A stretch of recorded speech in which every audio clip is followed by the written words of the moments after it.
Prêt pour l'impact, c'est la question que je pose chaque jour à une personnalité qui compte dans notre économie. Je reçois aujourd'hui Jean-Charles Vaudry, bonjour. Bonjour. Bienvenue, vous êtes le président du groupe Systra. 30 ans de carrière, c'est ça, dans le groupe? Et oui, c'est ma 30e année, ma seule et unique société. 30 ans de carrière dans le groupe Systra. Comment vous l'avez vu évoluer? Vous l'avez vu beaucoup grandir? Alors déjà, quand je suis arrivé chez Systra en 96, on était moins de 1000. Aujourd'hui, on est 12 000, donc on a beaucoup grandi. On travaille dans 80 pays, et ce qui était quand même... Et à la base, Systra était une société plutôt d'export, puisqu'on exportait à partir de la France de la connaissance dans le domaine de l'ingénierie ferroviaire internationale. Et aujourd'hui, Systra est un vrai groupe international avec des implantations dans beaucoup de pays, où on a aussi su créer des compétences locales dans les pays, dans le domaine des transports. Ouais. Alors je vais donner quelques chiffres, plus de 12 000 salariés, vous l'avez dit, plus de 80 pays. Le chiffre d'affaires 2024, c'est 1,3 milliard d'euros, près de 40% d'augmentation du chiffre d'affaires ces 2 dernières années, et puis un objectif à l'horizon 2030 d'un chiffre d'affaires avec cette barre symbolique des 2 milliards d'euros. Peut-être que je reviendrai sur la croissance, les objectifs de croissance, mais est-ce qu'on peut définir en quelques mots les différents métiers de Systra aujourd'hui? Systra, déjà, c'est une société d'ingénierie, c'est-à-dire qu'on ne réalise pas acte aux mains, mais on conçoit des systèmes de transport, donc depuis les phases très amont, un peu stratégiques, je dois transporter des personnes d'un point A à un point B, quelle est la meilleure solution? Puis on aide les maîtres d'ouvrage, donc les clients, à préparer les appels d'offres, sélectionner les entreprises, on continue les études, et puis on accompagne jusqu'à la construction, on suit la construction, on s'assure que les projets sont construits selon les normes en vigueur, et la mise en service, et parfois on accompagne l'exploitation des projets. Donc on n'est pas exploitant, il y a d'autres sociétés, mais on peut accompagner l'exploitation des projets. Donc vraiment le cycle complet. Est-ce qu'il y a des modes? Vous voyez ce que je veux dire? C'est-à-dire que moi j'ai vu réapparaître des tramways par exemple dans les villes. Est-ce qu'il y a des modes? Il y a des solutions. Alors chaque pays a ses besoins. Bien sûr, quand on est dans 80 pays. Chaque solution, mais on retrouve des solutions alors qui arrivent à des périodes différentes. Parfois on commence par des modes un peu lourds. On a vu l'Inde par exemple. On est passé tout de suite à des gros métros parce que des gros besoins. On partait de zéro sur les villes très congestionnées. Donc il fallait des gros systèmes de métro.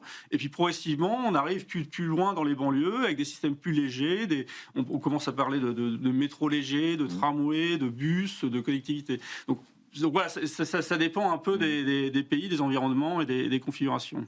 Les métros, ils s'automatisent par définition un peu partout dans le monde? Alors non. Il y a le métro automatique qui est une des solutions, qui est quand même assez développée dans un grand nombre de pays. Évidemment, on en a en France. Le premier métro, d'ailleurs un métro Systra en 83 à Lille, le premier métro au monde est un métro en France. Premier métro automatisé en France. Et dans le monde, et ensuite on en retrouve dans différents pays, on en retrouve à Dubaï, on en retrouve au Japon, etc. Mais c'est pas la solution unique, il y a des métros classiques avec des conducteurs qui continuent à conduire les trains, donc il y a des avantages au métro automatique, c'est parfois plus sécurisé, on peut rapprocher les trains, etc. Mais c'est pas une solution unique. Par contre, ce qui est unique, c'est qu'on commence à transformer des métros standards en métros automatiques, et ça aussi c'est un service particulier. Je crois que la première ligne automatisée aussi est française, la ligne 1 du métro de Paris au monde. Et aujourd'hui, on est capable d'automatiser des métros dans le monde ancien, de les rendre plus modernes, pour pouvoir rapprocher les trains et avoir plus de passagers. Je reprends les chiffres d'augmentation du chiffre d'affaires sur ces 2 dernières années, et puis cet objectif de milliards d'euros à l'horizon 2030. Qu'est-ce qui tire la croissance de Systra? Ce qui tire la croissance, c'est le besoin de transport. En fait, on voit l'urbanisation dans le monde augmente. Aujourd'hui, je crois qu'il y a 50% des personnes qui habitent dans des villes. D'ici 2050, il y en aura 7 sur 10. Donc ça veut dire 2 à 3 milliards de personnes en plus dans les villes, donc des besoins de transport gigantesques. Et c'est une nécessité économique, mais aussi une nécessité environnementale. Vous parlez d'impact. On a besoin de transport plus décarboné. Et ça, c'est une réalité. Donc il y a un besoin, il y a une nécessité économique, il y a une nécessité environnementale. Donc on voit quelque part une croissance à l'infini dans le domaine des transports publics. Ça veut dire que c'est mécanique. Quand une ville grandit, elle développe son infrastructure de transport. J'enfonce une porte ouverte, mais... elle n'a pas vraiment le choix. Alors, il y en a qui ont tardé parce qu'il y a des problèmes économiques, d'organisation, politiques, mais finalement, on se rend compte que toutes les grandes villes n'ont pas le choix. Elles ont besoin de transporter les gens, d'amener les gens au travail, dans les écoles, dans les hôpitaux, faire des courses. Et le transport, la voiture, n'est pas une solution infinie. Alors, je reviens sur la question, évidemment, on va beaucoup parler d'impact, impact environnemental, impact sociétal dans notre interview. Je disais, 3 décennies de carrière dans le groupe Systra. Ces enjeux-là, vous les avez vus apparaître il y a combien de temps ? Alors, on en parle vraiment, je veux dire, d'une manière structurée depuis, on va dire, une dizaine d'années. Les accords de Paris. Oui, voilà, les accords de Paris, même avant, ça commençait à être un sujet. Oui, il y a eu le Grenelle de l'environnement un peu avant. Cela dit, chez Systra, moi, jeune ingénieur chez Systra, on concevait déjà, on cherchait déjà à optimiser les projets. Alors, pas forcément avec l'angle uniquement environnemental, mais on essayait de réduire l'impact de nos projets dans les villes, et on a notamment développé des solutions techniques qui ont évolué, qui sont maintenant exploitées partout dans le monde, de viaducs notamment, qui permettent d'économiser 30% de matériaux. Donc sur les métros, on économise 30% de béton. Quand vous économisez 30% de béton, évidemment, vous décarbonez d'une certaine manière vos transports. Donc c'est des projets optimisés, mais qui optimisent aussi l'impact environnemental. Alors on va essayer d'être concret. Je prends un projet là, sur lequel vous travaillez. Comment vous intégrez justement les objectifs environnementaux à ce projet? Alors, on parle beaucoup d'éco-conception. Est-ce que c'est systématique? Est-ce que ça rentre systématiquement dans votre grille de lecture aujourd'hui? On est leader dans le domaine des transports publics au niveau mondial, donc on a quelque part une obligation d'influencer, de pousser nos clients. Alors certains clients ont déjà des environnements, des encadrements, des besoins, des demandes précises dès leur appel d'offres sur la réalisation de projets éco-conçus, moins impactants, etc. D'autres ne l'ont pas encore. C'est une question de développement ou de priorité. Vous leur soufflez l'idée? Mais nous, on se doit de leur souffler l'idée. Donc pour moi, ce que je souhaite, et je pousse nos équipes partout dans le monde, c'est à chaque fois, même si le client ne pose pas la question, il faut se la poser. Alors la solution n'est pas forcément évidente ou pas forcément adaptée, mais il faut proposer au client. Donc nous, dès les phases amont, et c'est là l'intérêt quand on est impliqué dès les phases très amont, c'est d'intégrer l'étude d'impact environnemental très en amont. Parce que c'est à ce moment-là qu'on décide comment on va aller du point A au point B, on va traverser quelle zone, quel va être l'impact sur l'environnement. Et on a aussi développé des outils chez Systra, des outils informatiques, des solutions technologiques qui nous permettent de regarder plusieurs alternatives et à chaque fois d'estimer l'impact du projet. Alors du projet dans ses phases de construction, mais aussi dans ses phases d'exploitation. Donc le cycle complet du projet, et ce qui nous permet de donner aux clients plusieurs alternatives. Voilà, si on fait ce type de projet, l'impact sera celui-là, et sinon un autre impact. C'est quoi? Alors, peut-être que vous ne pouvez pas répondre à la question parce qu'elle est trop générale, mais qu'est-ce qui impacte le plus? C'est les matériaux? C'est le tracé qu'on va choisir? C'est un peu tout, et c'est là la complexité, c'est qu'il faut c'est multiparamètres. Donc il y a le tracé, est-ce qu'on va passer à travers une forêt, couper un bout de terrain, une montagne, poser un tunnel. Il y a effectivement les matériaux, la quantité de matériaux, le type de matériaux, et c'est là que l'éco-conception est vraiment intéressante, tester différents types de matériaux. Et ensuite, il y a la réalisation, où il faut des camions, des équipements pour bouger les matériaux, pour construire, etc. Et ensuite, donc il y a la réalisation, et ensuite il y a l'exploitation, quel niveau d'énergie vous utilisez, etc., etc. Donc c'est vraiment le cycle complet. Et la force d'outils comme Carbon Tracker chez Systra, c'est de nous permettre vraiment de tester l'ensemble du cycle, l'impact sur l'ensemble du cycle des projets. Est-ce que vous intégrez de plus en plus les risques climatiques, les épisodes climatiques extrêmes justement dans la conception, dans la réalisation de vos projets? Effectivement, vous avez raison. Il y a l'impact du projet sur l'environnement, mais il y a aussi l'impact de l'environnement sur le projet. C'est ça, sa capacité à et ça, c'est de plus en plus c'est prégnant, c'est de plus en plus important de l'intégrer aussi. Et là aussi, on a développé des outils spécifiques qui nous permettent d'avoir des prévisions météorologiques, des prévisions de d'impact de l'environnement sur les projets. On a vu récemment, l'année dernière, je ne sais pas si vous avez vu, des inondations majeures à Dubaï. Alors, Dubaï, qui s'attendait à des inondations. Métro inondé, métro arrêté, parce que pluie exceptionnelle, jamais enregistrée dans l'histoire de Dubaï. Donc, avant, on travaillait sur des modèles passés, sur l'expérience passée. Maintenant, on doit prévoir l'avenir. Et là aussi, on a des outils, comme Medvis, par exemple, qui nous permettent de prévoir l'évolution de la température, l'évolution de l'hydrologie dans certaines zones, etc. Oui, parce que quand on construit un métro, il est là pour des décennies. Hein. Ah oui, espérons, le métro de Paris, plus 100 ans. Espérons plus d'un siècle. Donc effectivement, vous travaillez d'ailleurs là-dessus avec l'Indian Institute of Technology, c'est ça, pour intégrer cette question de risque climatique. C'est l'intérêt d'être une entreprise mondiale comme ça. Vous allez chercher les expertises dans différents lieux. Nous, évidemment, on a des partenariats. Vous mentionnez en Inde, qui est un très très grand pays pour Systra. Un quart de nos employés sont indiens, donc c'est important. Moi-même, j'y ai passé 7 ans. Donc c'est un pays très important. Donc c'est un pays dans lequel aussi on construit beaucoup de métros. On a des métros dans toutes les villes, des dizaines de lignes de métro. Donc il y a un vrai sujet. Et c'est vrai que l'impact environnemental et RSE vient progressivement. C'était pas forcément la priorité numéro 1 quand ils ont commencé, mais aujourd'hui c'est de plus en plus important. Donc on s'associe effectivement à des instituts, des universités. On investit aussi sur des programmes de recherche. Mais dans chacun de nos pays où on est présent, on a vraiment aussi les compétences techniques du groupe et on les a amenées. C'est pas l'Inde qui travaille le risque climatique pour l'ensemble des pays. Ah non, on se concentre sur le marché indien et ses spécificités. Mais alors, ce qui est intéressant, c'est de voir ce qui marche quelque part, comment on peut le dupliquer. Je crois que j'ai vu en préparant l'émission que vous avez créé une chaîne logistique 100% neutre en carbone au Canada, par exemple. Alors, avec quel levier, comment vous arrivez à ce chiffre-là? Alors, on développe, on est organisé en business unit, chacun de nos pays a aussi une capacité d'innovation et de développement, et on essaie après évidemment de dupliquer l'utilisation de ces outils partout dans le groupe. Alors le Canada a recherché plusieurs outils, notamment sur l'électrification des bus, des transports. Donc on a développé l'optimisation, comment électrifier les systèmes de bus, donc de les décarboner complètement.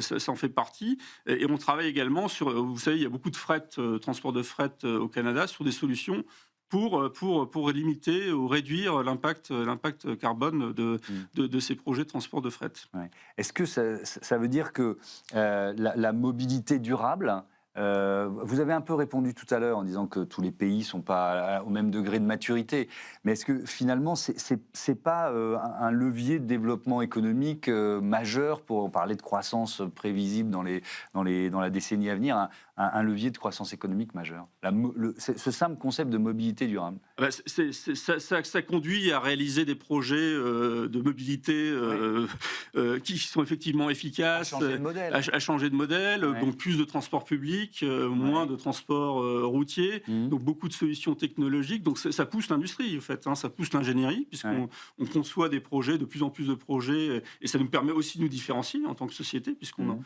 est capable de proposer des solutions décarbonées ou optimales d'un point de vue impact environnemental. Donc c'est un vrai levier de différenciation, et un vrai levier aussi qui pousse l'industrie du transport de manière générale. Alors est-ce qu'il y a une spécificité française? On va répondre ensemble à cette question. C'est aussi la question qu'avait choisi de vous poser celui qui était à votre place la semaine dernière, Alexandre Guérin, le directeur général d'Ipsos BVA. On l'écoute.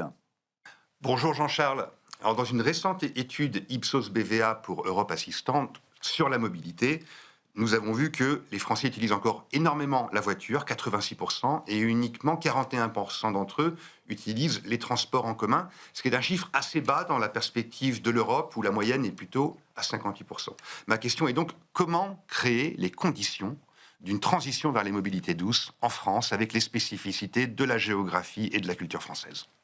Alors, je reprends la question. Merci Alexandre Guérin. Déjà, est-ce qu'effectivement la France est un peu en retard en termes d'utilisation des transports publics? On le regarde et on expliquera pourquoi, parce qu'il y a des raisons. Alors, la France est un pays modèle en termes de transport public, mais effectivement, aujourd'hui, la France, quand on regarde les impacts carbone, la partie transport de l'impact carbone en France, c'est plus élevé que dans le reste de l'Europe, dans beaucoup de pays d'Europe.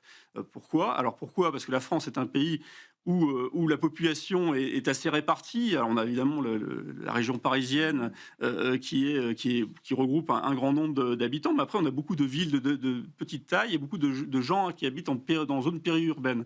Donc le challenge, c'est d'amener ces personnes de zones périurbaines dans le centre-ville, hein, pour des raisons évidemment qu'on peut comprendre, mais aussi de les transporter de banlieue à banlieue. Et on voit qu'en France, on développe des solutions. Hein. Il y a les SERM, hein, les systèmes de transport urbain, les réseaux métropolitains qui doivent se développer, hein, pour amener les personnes dans le cœur des villes, mais aussi, on regarde le projet du Grand Paris notamment, dont l'objet est de connecter de banlieue en banlieue, donc éviter de devoir prendre sa voiture pour aller d'un endroit de banlieue à banlieue. Donc ça, c'est une première. En France, on y travaille, il y a encore un peu de travail à faire. Il y a aussi... Est-ce qu'il y a un aspect psychologique ou culturel, d'une certaine façon? Est-ce qu'on est plus attaché à la voiture que d'autres pays d'Europe? Alors j'ai pensé peut-être que c'est un cliché à des pays du nord de l'Europe. Moi, je pense que c'est plus une facilité relative aux solutions qui sont existantes. Encore une fois, on a un bon système de transport en général, mais on peut faire beaucoup mieux et il faut continuer à investir dans le domaine. Après, il y a aussi, et ça on le voit dans d'autres pays, notamment Hong Kong, hein, où on combine beaucoup plus les stations avec les lieux de travail, les lieux de commerce. Donc le fait de regrouper, donc on appelle ça les développements orientés autour des transports, d'essayer de regrouper plus les différentes parties de la vie, le travail, les courses, les écoles, etc. Donc ça aujourd'hui, on peut créer des hubs autour des stations et autour des projets de transport. Et ça, c'est une voie aussi de développement dans le domaine. Après, on a des pays, vous l'avez mentionné, qui ont plus de modes doux, le vélo, etc. Et on doit continuer à travailler sur ces solutions. Mais il faut des corridors assez longs, sécurisés, identifiés. D'ailleurs, on travaille pour Saint-Étienne sur le sujet, par exemple. Ouais. Alors, c'est aussi un enjeu politique, hein, la place de la voiture dans la ville. On est à quelques semaines du premier tour des élections municipales. Je peux citer une candidate, Sarah Knafo à Paris, qui propose de remettre des voitures sur les quais bas, les quais de Seine. On peut citer Monsieur Aulas à Lyon, qui propose de creuser un tunnel supplémentaire sous Fourvière.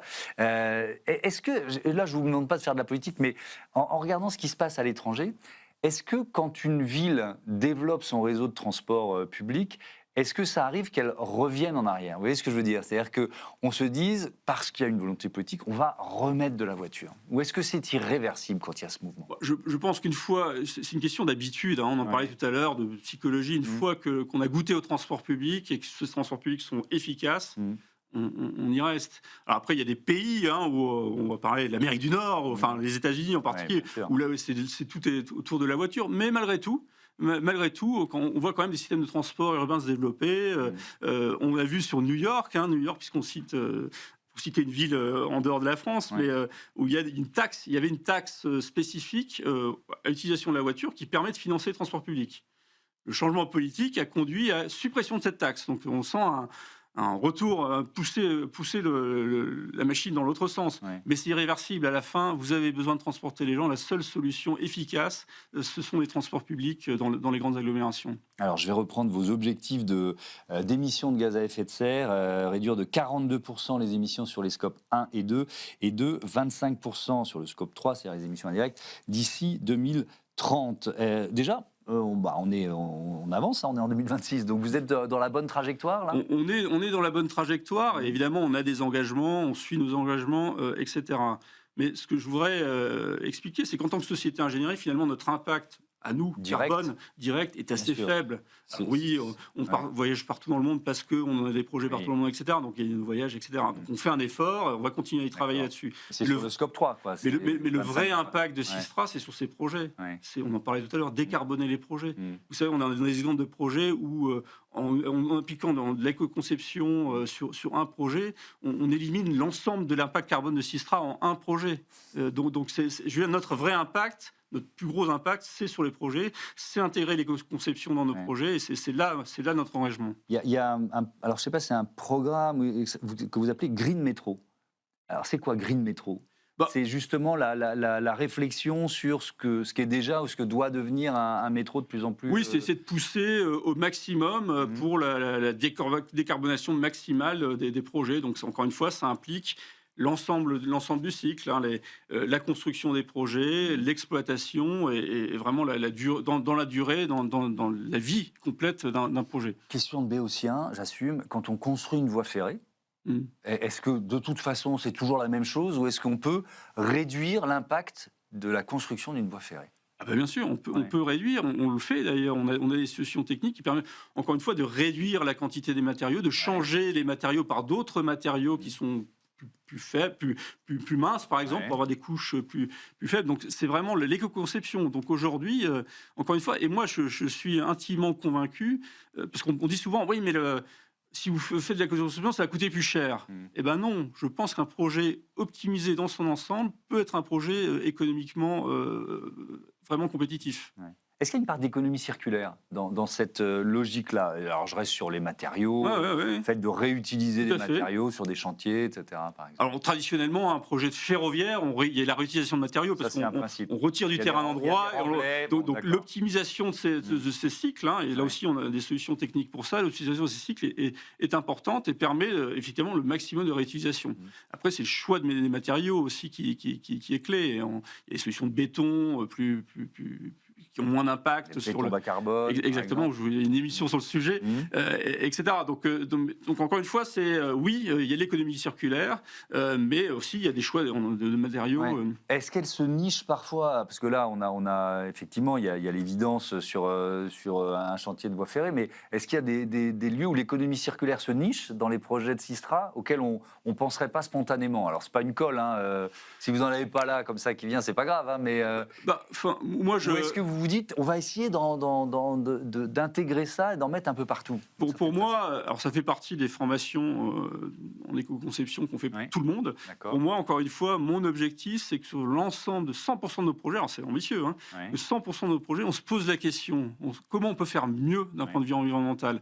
Encore une fois, on n'a pas forcément, dans tous les cas, ça n'a pas forcément marché, parce que tout n'est pas adapté, les circonstances ne sont pas les mêmes. Mais oui, je pense qu'on peut y arriver, et on a les solutions, et encore une fois, c'est vraiment une question de culture d'entreprise, de fierté d'entreprise, puisque chez nous, on est fiers de ce qu'on fait, et notamment de l'éco-conception, de notre capacité à éco-concevoir les projets, et donc d'intégrer ça dans le cycle de l'ensemble de nos projets. Alors on est dans un climat de backlash, de retour de bâton sur les enjeux environnementaux aux États-Unis, en Europe. Alors vous faites du business partout sur la planète. Est-ce que vous le ressentez, ça ? Sincèrement, c'est pas notre problème principal. Encore une fois, la réalité est telle que les transports sont indispensables. Alors après, ça peut générer des décalages sur certains investissements. Les conditions politiques ça peut faire passer des priorités l'une derrière l'autre. Mais in fine, il faut le faire. Et à chaque endroit dans le monde, de toute façon, on ne travaille pas de manière simultanée. Donc il y a certains pays peut-être qui peuvent ralentir certains investissements. On l'a vu l'année dernière, pour des raisons X ou Y. Mais d'autres accélèrent. Donc à chaque fois, pour moi, il n'y a pas de risque qu'on arrête de faire des systèmes de transport publics. Quels pays ont ralenti, par exemple ? On a vu le Moyen-Orient, notamment, l'Arabie Saoudite, pour des raisons économiques et de choix de priorité, mais ça repart, c'est un arrêt d'un an, et puis finalement ça repart. On a vu les pays nordiques en Suède, pour des raisons de réorganisation. Vous savez, les pays nordiques sont très proches de l'environnement, mais pour des raisons de réorganisation des autorités de transport à décaler ces projets. Donc ça c'est notre vie, c'est s'adapter et de mettre les ressources là où elles sont nécessaires, mais pas de risque sur les projets de transport à l'avenir. On va s'intéresser au S de RSE, aux enjeux sociaux et sociétaux, avec d'abord la place des femmes au sein du groupe Systra, 28% des effectifs, un indice égalité femmes-hommes de 92%. Alors vous êtes dans des métiers d'ingénierie, et on sait que malheureusement, malgré tous les efforts qui sont faits, il y a toujours ce frein, notamment chez les jeunes femmes, chez les lycéennes, les collégiennes, puis les étudiantes, d'aller vers les études scientifiques. Comment vous luttez contre ça ? Eh bien, vous avez raison, il n'y a pas assez de femmes, mais il n'y a pas assez de femmes dans les écoles d'ingénieurs déjà, parce qu'en France, on en forme à peu près 30%, je crois, dans les écoles d'ingénieurs, mais d'autres pays, c'est beaucoup moins. On parlait de l'Inde tout à l'heure, les niveaux de nombre d'ingénieurs est bien plus faible. Donc, globalement, Systra, on arrive à être aux alentours de 30%, ce qui est déjà pas mal, parce que on n'a pas 30% de femmes ingénieurs partout dans le monde, et c'est quelque chose qu'on pousse. L'année dernière, on a recruté en France 43% de femmes parmi tous nos recrutements. Donc voilà. Vous êtes proactif. On est proactif. On a évidemment on a Women Assistra, donc on a des collectifs qui poussent dans cette direction. On a du mentoring, mais il faut traiter le problème à la base. Et là aussi, on pousse des solutions. Donc il faut vraiment aller très jeune, commencer à pousser le métier d'ingénieur dès le jeune âge. Donc on a développé des outils comme Engineering for Kids, c'est des jeux qu'on amène dans les écoles pour apprendre ce que c'est que l'ingénierie ferroviaire aux jeunes enfants, évidemment, pour essayer d'intéresser les femmes et les garçons aussi, et les garçons au métier d'ingénieur de spécialité de transport. Qui à la fin, je pense, est un métier très attractif. Mais il faut pousser dès les jeunes âges. Donc, vous pouvez retrouver ces logiciels à la Fédération Syntec, sur le site web Engineering for Kids. Vous faites ça partout dans le monde ? Et on fait ça partout dans le monde. On fait ça partout dans le monde. Donc, nos ingénieurs vont dans les écoles pour prêcher la bonne parole sur l'ingénierie de transport. Ça marche, vous voyez l'impact, c'est-à-dire que, je ne sais pas depuis quand existe... Ça fait 3 ans. Ouais, donc c'est un peu trop tôt, vous n'avez pas encore recruté les ingénieurs, mais vous sentez l'étincelle, parce que ça doit être assez magique, ça, de voir l'étincelle s'allumer dans les enfants. Vous voyez tout de suite les enfants. C'est un beau métier. On transportait, on construit, donc c'est des grosses infrastructures. Mais c'est concret, c'est utile, et c'est pour le bien commun. Et ça c'est un enfant de bas âge peut le comprendre. Et on voit vraiment l'intérêt. Donc on va continuer à pousser, et on va continuer à augmenter donc la proportion de femmes dans nos effectifs. Merci beaucoup Jean-Charles Vaullery, et à bientôt sur Be Smart for Change. On passe tout de suite à notre rubrique Start-up et Innovation.